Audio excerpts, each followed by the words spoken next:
Hi everybody from Andersen Forge. I hope this isn't too dark here in this background, but anyway, what we're looking at here today is what I call Alex's rib. We've all heard of Adam's rib, right? Well, this is Alex's rib. A knife I call long knife. This is a long knife.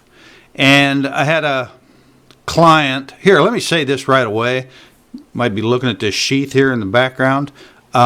This is just freshly oiled, and anybody that does leather work knows how when something gets oiled, the oil has to soak in and do what they call level, and it has to like equally get dispersed out equally.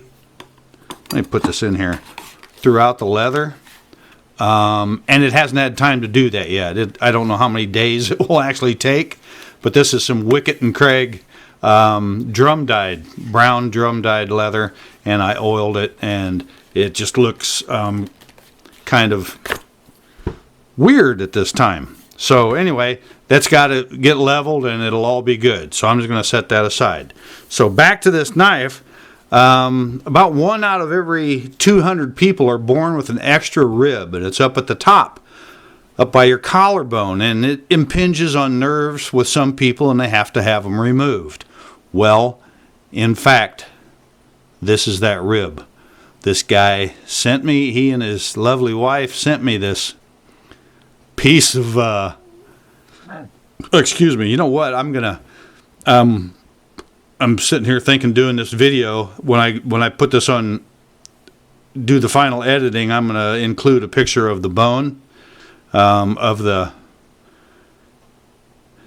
rib, as I received it, and I had to cut it in half, and it's super thin. So what the actual case is, it's not like up flush with the top of the handle where I was able to shape the handle or shape the bone with the handle. It's recessed down into the handle, and there's maybe in some areas there's 30 to 40 thousandths of clear epoxy or resin on top of the bone.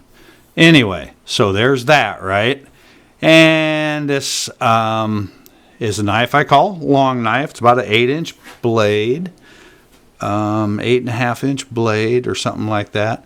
And this is the first time I've used 80 CRV as the tool steel, the core steel used in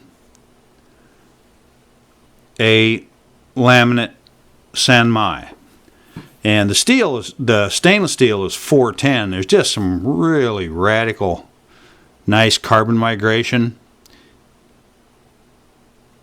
from the welding process. I mean, that shows you got a good weld, which also migration is a product of time and temperature. So I spent quite a bit of time under the press and in the forge getting carbon migration, and the guard is a Andersen Forge frosted guard and hot blued. This is who knows where this will end up and what Alex is going to do with it, but Alex's rib, and just a quick takedown. And I'm going to say something right here for Alex himself. I frequently say how sometimes these videos are as much for the individual customer as they are just my YouTube channel. But on this particular knife, here's our stainless finial.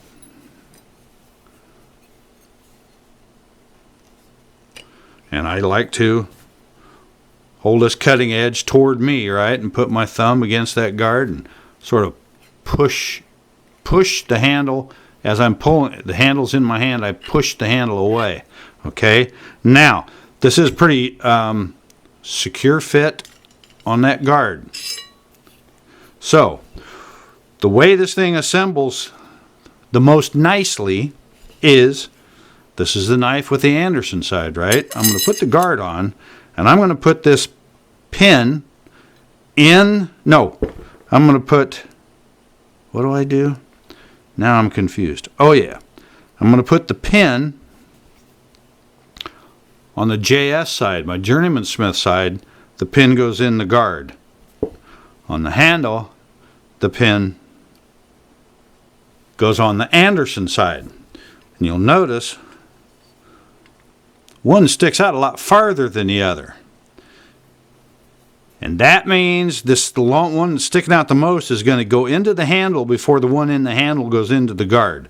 So it helps to line this thing up better, and then it goes in quite nicely.